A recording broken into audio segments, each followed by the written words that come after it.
देवभूमि समाचार में आपका स्वागत है। बुलेटिन की शुरुआत करते हैं बड़ी खबर के साथ। मुख्यमंत्री पुष्कर सिंह धामी आज ऋषिकेश में SDSUU में प्रशासकीय भवन का शिलान्यास करेंगे। बादशाही हॉल मुख्यालय के परीक्षा हॉल का लोकार्पण भी करेंगे।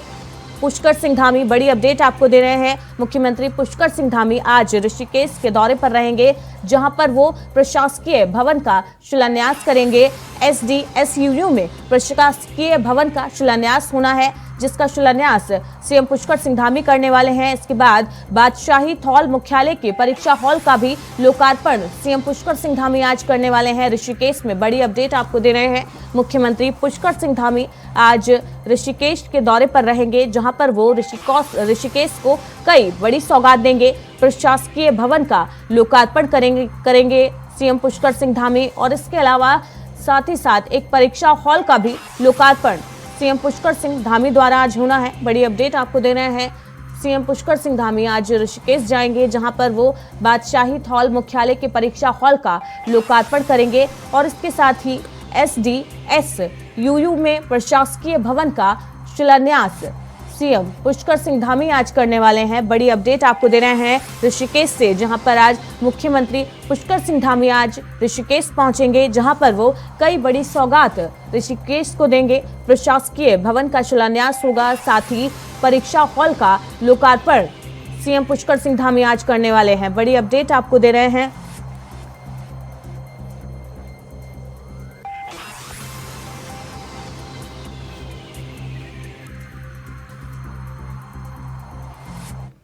तो मुख्यमंत्री पुष्कर सिंह धामी आज ऋषिकेश के दौरे पर हैं, जहां पर वो प्रशासकीय भवन का शिलान्यास करेंगे। साथ ही साथ एक परीक्षा हॉल का लोकार्पण भी सीएम पुष्कर सिंह धामी आज करने वाले हैं।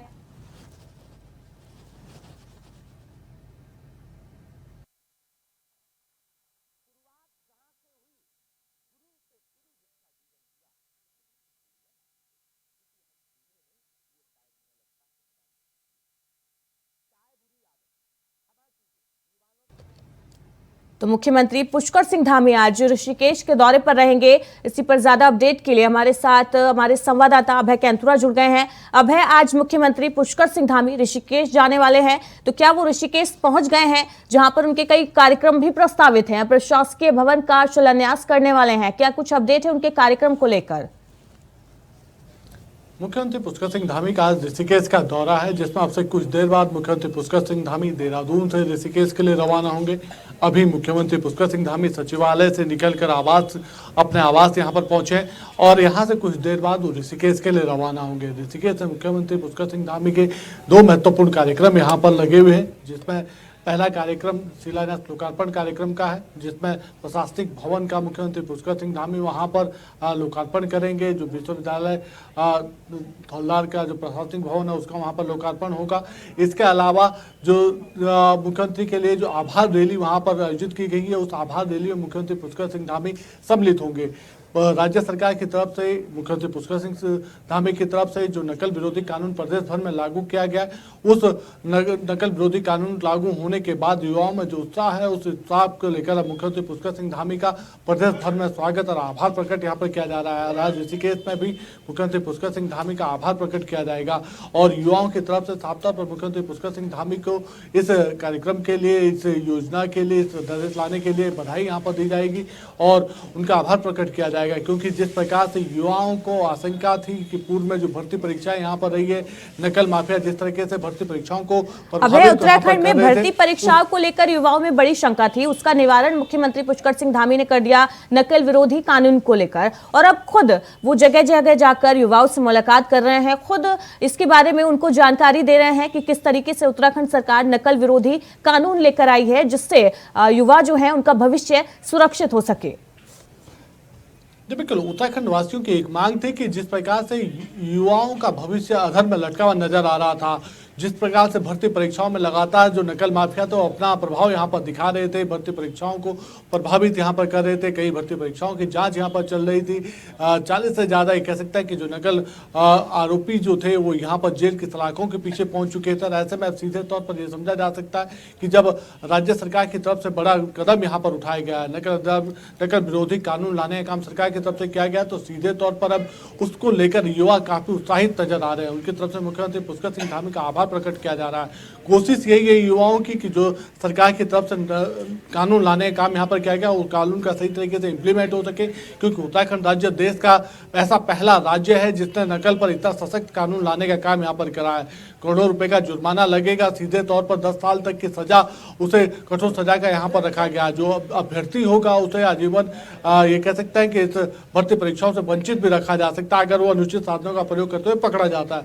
तो सीधे तौर पर युवा मुख्यमंत्री पुष्कर सिंह धामी का आभार यहाँ पर प्रकट कर रहे हैं और कोशिश यही है सरकार की कि जो अभी तक की जो भर्ती परीक्षाएं बाधित हो रही थी नकल के कारण वो यहाँ पर बाधित ना हो। युवाओं का अभी मुख्यमंत्री पुष्कर सिंह धामी ऋषिकेश पहुंचने वाले हैं, तो यहाँ पर वो कई सौगात भी देने वाले हैं। शिलान्यास कार्यक्रम है उनका, लोकार्पण भी करेंगे कुछ बड़ी योजनाओं का। इसके अलावा क्या कुछ उनका मुलाकात का भी कार्यक्रम है किसी से, क्योंकि आजकल उनका अनोखा अंदाज देखने को मिल रहा है।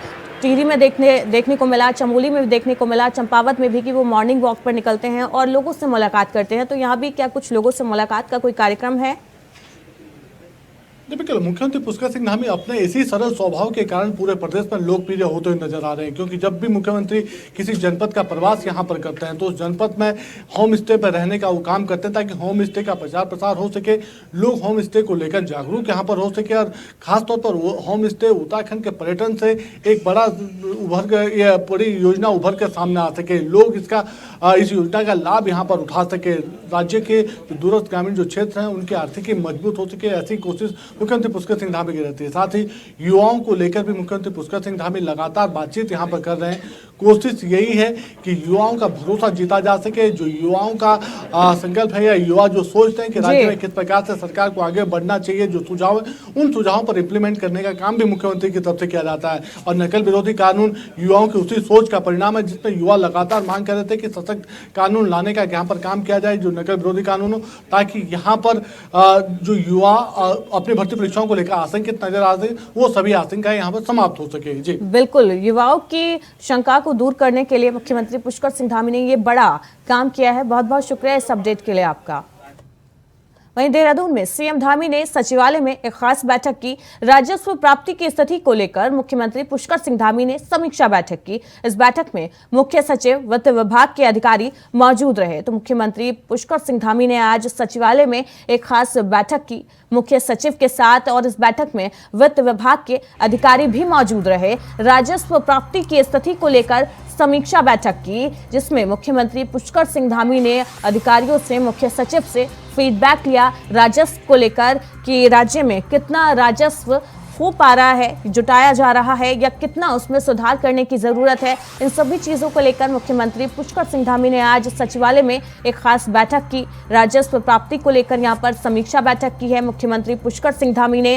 बैठक में सचिव, वित्त विभाग के अधिकारी मौजूद रहे, जिनसे फीडबैक लिया मुख्यमंत्री पुष्कर सिंह धामी ने राज्य के राजस्व को लेकर।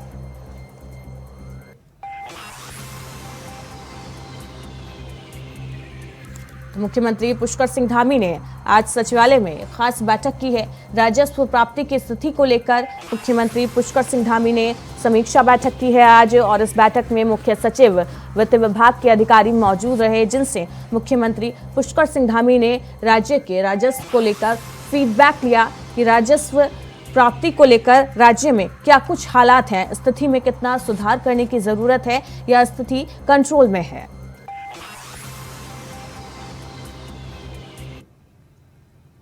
धामी सरकार की महत्वपूर्ण और कल्याणकारी पहल चौपाल को लेकर मंत्री और अधिकारियों की उदासीनता पर अब मुख्यमंत्री पुष्कर सिंह धामी एक बार फिर अधिकारियों और मंत्रियों को गांव में जाकर चौपाल लगाने के निर्देश दिए गए, जिससे ग्रामीणों की समस्या का जल्द से जल्द समाधान हो सके और विकास की योजनाएं गांव तक कम समय में पहुंच सके। मुख्यमंत्री ने कहा उनके द्वारा पार्टी संगठन से भी इस विषय पर चर्चा की गई, जिसमें सांसदों से भी इस पहल में भागीदारी करने को कहा गया है। तो मुख्यमंत्री पुष्कर सिंह धामी ने चौपाल को लेकर आदेश दिए हैं। अधिकारियों को और मंत्रियों को आदेश दिए गए हैं कि अपने अपने इलाके में जाकर, अपने अपने क्षेत्र में जाकर वो चौपाल लगाएं, लोगों की समस्या सुने, उनकी समस्याओं का निराकरण करें, ताकि जो सरकारी योजनाएं हैं वो कम समय में लोगों तक पहुंच पाए और लोगों को हर सरकारी योजना का लाभ मिल पाए।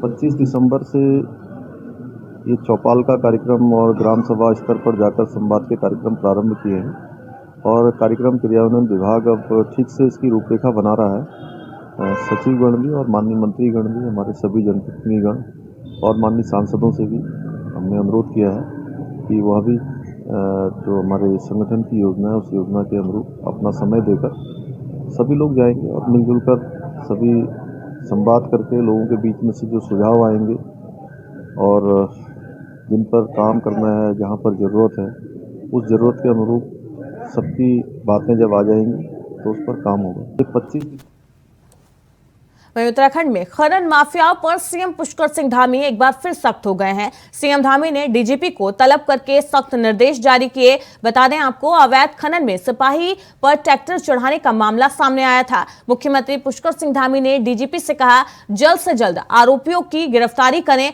अपराध और कानून व्यवस्था में लचरता बिल्कुल भी बर्दाश्त नहीं की जाएगी। तो खनन माफियाओं पर सीएम धामी ने एक बार फिर से सख्त तेवर दिखाए हैं। डीजीपी को तलब किया है और जल्द से जल्द आरोपियों की गिरफ्तारी की बात कही है मुख्यमंत्री पुष्कर सिंह धामी ने।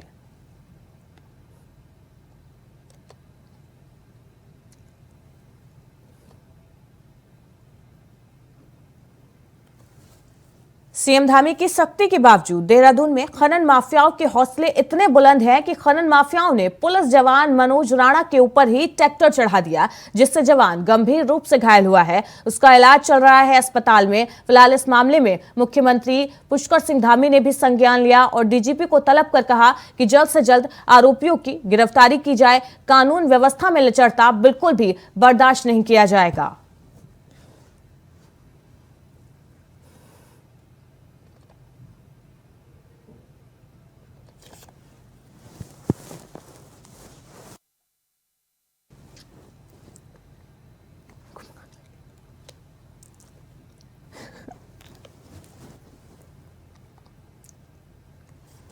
फिलहाल एक छोटे से ब्रेक के लिए रुक रहे हैं, जल्द लौटेंगे।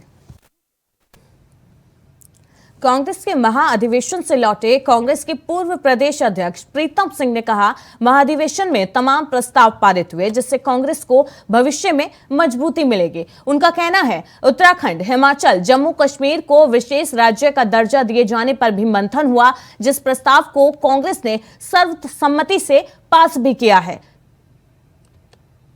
में कई प्रस्ताव पारित हुए हैं और जब हम उत्तराखंड का जिक्र करते हैं तो हम कह सकते हैं कि जो राजनीतिक हमारा वो था संकल्प, उसमें जो कहा गया है कि उत्तराखंड को, हिमाचल को, जम्मू कश्मीर को हम जो है विशेष राज्य का दर्जा देने का काम करें। तो मैं समझता हूँ कि कांग्रेस के महाअधिवेशन में उत्तराखंड राज्य को विशेष राज्य का दर्जा देने की बात कही गई है, तो निश्चित रूप से ये हमारे लिए बहुत बड़ी उपलब्धि है। जब हम सत्ता में आएंगे तो उसका लाभ इस राज्य को मिलेगा।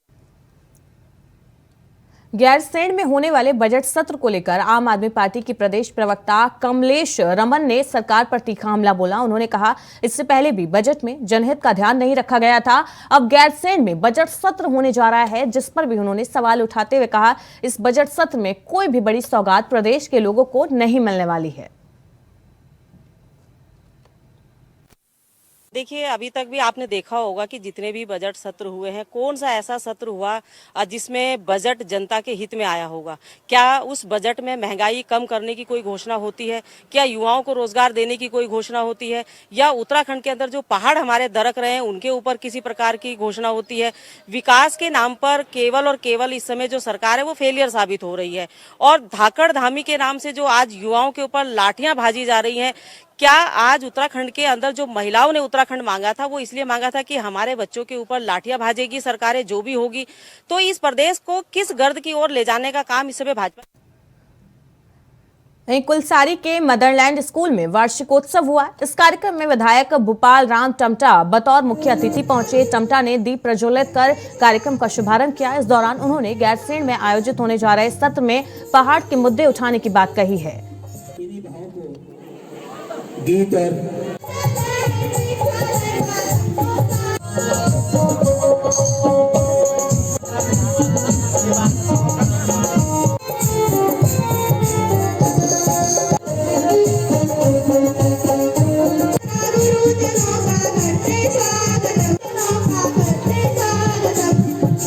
हमारी मदरलैंड स्कूल है और ये प्राइवेट स्कूल जरूर है, लेकिन इस विद्यालय में बहुत सारे इस क्षेत्र के जो बच्चों को शिक्षा लेनी होती है और कई सालों से ये चल रही है। मैं समझता हूँ कि ऐसे विद्यालय जो प्राइवेट भी हैं, कहीं न कहीं उनका भी अपना एक महत्वपूर्ण योगदान शिक्षा के क्षेत्र में रहता है। और चूंकि आज इनका एनुअल फंक्शन था और मेरे क्षेत्र का भी है, तो मैंने ये समझा कि मैं निश्चित रूप से इसमें बच्चों के, अभिभावकों के, इस क्षेत्र के और उन गुरुजनों का जो रात दिन मेहनत कर रहे हैं, इस कार्यक्रम में आकर के मैं उनको, ताकि उनको भी ये लगे कि नहीं, जहाँ सरकारी विद्यालय है वहाँ हमारे जो प्राइवेट स्कूल। वहीं सीबीआई ने दिल्ली के डिप्टी सीएम मनीष सिसोदिया को गिरफ्तार कर लिया है। मनीष सिसोदिया की गिरफ्तारी पर आम आदमी पार्टी के कार्यकर्ताओं ने रामनगर में भी जमकर प्रदर्शन किया। आपके कार्यकर्ताओं ने भवानीगंज शहीद भगत सिंह चौक पर केंद्र सरकार के खिलाफ पुतला दहन कर बीजेपी के खिलाफ प्रदर्शन किया। आप प्रदेश उपाध्यक्ष शिवपाल सिंह रावत ने कहा, प्रधानमंत्री नरेंद्र मोदी आम आदमी पार्टी की बढ़ती लोकप्रियता को बर्दाश्त नहीं कर पा रहे हैं, इसलिए जानबूझकर आम आदमी पार्टी के नेताओं को परेशान किया जा रहा है।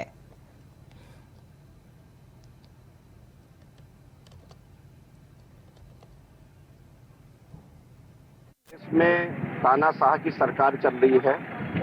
मनीष सिसोदिया जी को इन्होंने झूठे आरोपों में फंसाया है और झूठे आरोप ये है कि जो दिल्ली सरकार है वो एक अच्छी शिक्षा के लिए, अच्छे स्वास्थ्य के लिए काम कर रही है और जिस प्रकार से हमारी जो आम आदमी पार्टी का लक्ष्य है, आज 4-5 राज्यों में केजरीवाल जी एक मजबूती के साथ खड़े हो रहे हैं और उसी की बौखलाहट करके ये नहीं चाहते कि केजरीवाल की पार्टी आगे बढ़े।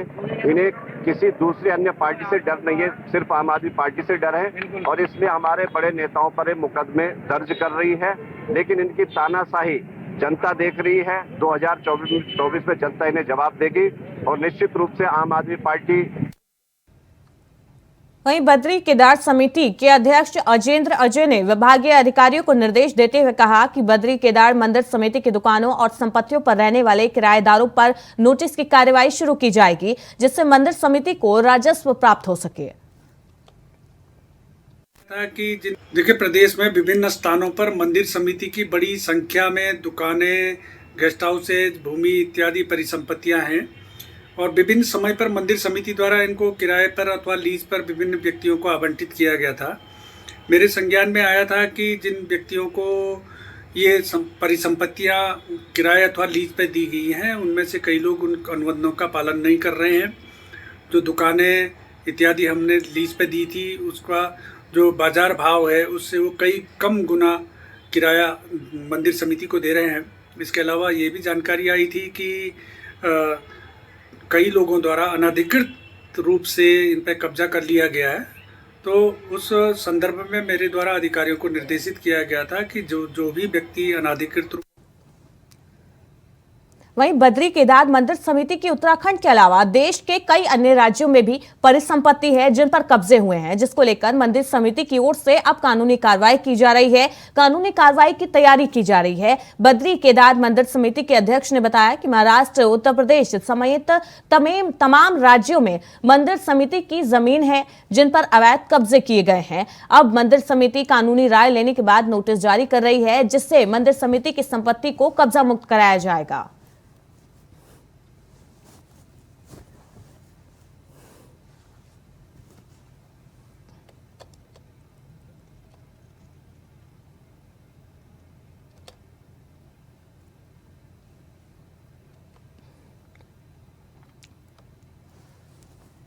उज्जैन और काशी विश्वनाथ मंदिर की तर्ज पर हरिद्वार में हर की पौड़ी कॉरिडोर बनाने की कवायद तेज हो गई है। कॉरिडोर बनाने के प्रस्ताव को उत्तराखंड सरकार ने मंजूरी दे दी। इसी के साथ इसी कॉरिडोर बनाने की तैयारियां जोर पकड़ने लगी है। आपको बता दें, उत्तराखंड में कॉरिडोर बनाया जा रहा है, लेकिन किस तरीके से शहर में बदलाव होगा, इसको लेकर शहर वासियों में असमंजस की स्थिति बनी हुई है। शहरवासी ये जानने के लिए बेचैन है कि कॉरिडोर के साथ क्या कुछ होने वाला है और इस कॉरिडोर में क्या क्या होगा।